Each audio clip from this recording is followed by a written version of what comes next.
My neighbor stole my gas can. At least, that's what I eventually found out.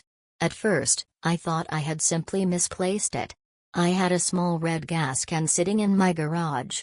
I used it for my lawnmower and sometimes for other yard equipment. One Saturday morning, I went into the garage to fill up my mower, and the gas can was gone. I searched everywhere. I checked behind boxes, under shelves, and even inside my storage shed. Nothing. I figured I had moved it somewhere and forgotten about it. It wasn't a huge deal, so I drove to the store and bought another one. A week later, something strange happened. The second gas can disappeared too. Now I knew I wasn't imagining things. Nobody else had access to my garage except me. I always closed the garage door before going to bed. The situation made no sense. I started paying closer attention. For the next few days, I kept checking around my property, looking for signs that someone had been snooping around. Everything seemed normal. Then one evening, I noticed footprints in a muddy patch near the side of my house. That was the moment I started to suspect that someone was actually stealing from me. And I had a feeling I knew exactly who it might be. My next-door neighbor had a reputation in the neighborhood. People constantly complained about missing tools, missing packages, and strange activity around their yards. Nobody had ever caught him doing anything, but everyone seemed to have a story. I didn't want to accuse anyone without proof. So I decided to set up a security camera and wait. What I discovered a few nights later completely changed everything. The camera arrived a few days later. I installed it above my garage and made sure it covered the driveway and side yard. For several nights, nothing happened. Every morning, I checked the footage. Nothing. Then one Friday morning, I got lucky. At around 2 a.m., the camera detected movement. I opened the recording and immediately saw someone walking along the side of my house. The person looked around carefully before approaching my garage. My heart started racing.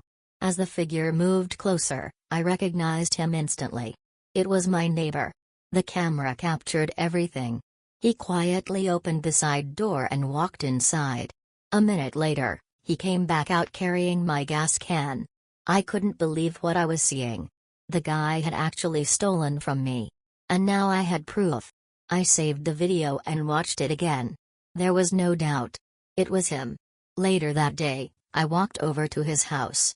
I knocked on the door and casually asked if he had seen anyone around my property recently. He looked me straight in the eye and said no.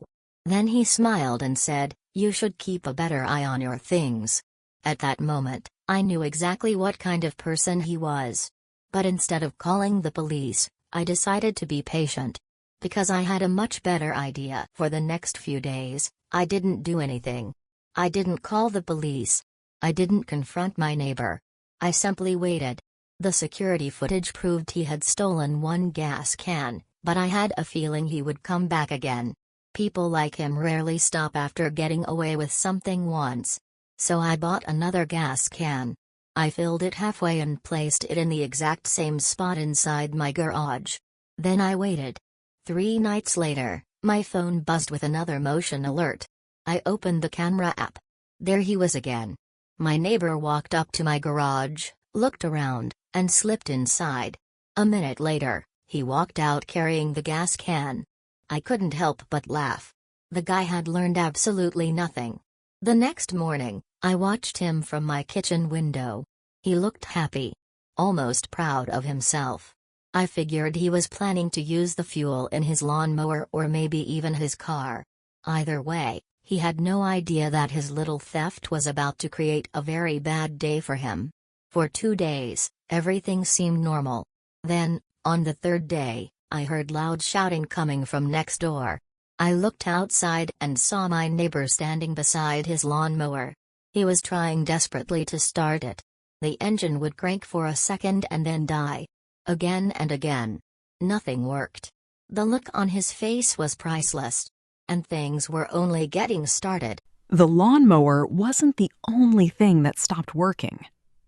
The next morning, I saw my neighbor standing beside his car. The hood was open and he looked frustrated. He kept trying to start the engine. Nothing. A few minutes later, he called for a tow truck. By this point, I was trying very hard not to laugh. For weeks, he had been stealing from people around the neighborhood. Now he was finally dealing with the consequences. That afternoon, he came knocking on my door. The second I opened it, he started complaining. He said his lawnmower had stopped working. Then he told me his car had suddenly developed engine problems. I acted surprised. "That's terrible," I said. He nodded and continued complaining about how expensive the repairs might be. The entire time, he had no idea that I already knew exactly where his problems had started. Over the next few days, word spread through the neighborhood. Apparently, he was furious. He blamed mechanics, he blamed bad fuel, he blamed everyone except himself. Meanwhile, I still had the security footage saved on my phone. I considered reporting him, but before I had a chance to do anything, something unexpected happened. One evening, several police cars pulled up in front of his house. At first, I thought someone had called about the thefts. The truth turned out to be much bigger than that. The police stayed at my neighbor's house for nearly an hour. Naturally, everyone on the street started watching, including me. Eventually, I saw officers speaking with him on the front lawn. A few minutes later, they placed him in handcuffs. I was shocked. I knew he was a thief, but I had no idea what else he had been involved in. Later that week, I learned the full story. According to another neighbor, the police weren't there because of my gas cans.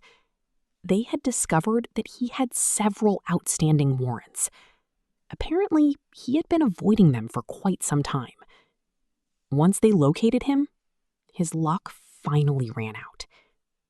Just like that, he was gone. The strange thing was that after he left, the entire neighborhood felt different. Packages stopped disappearing. Tools stopped going missing. People felt comfortable leaving things outside again. As for me, I still have the security footage saved. Every once in a while, I watch it and laugh.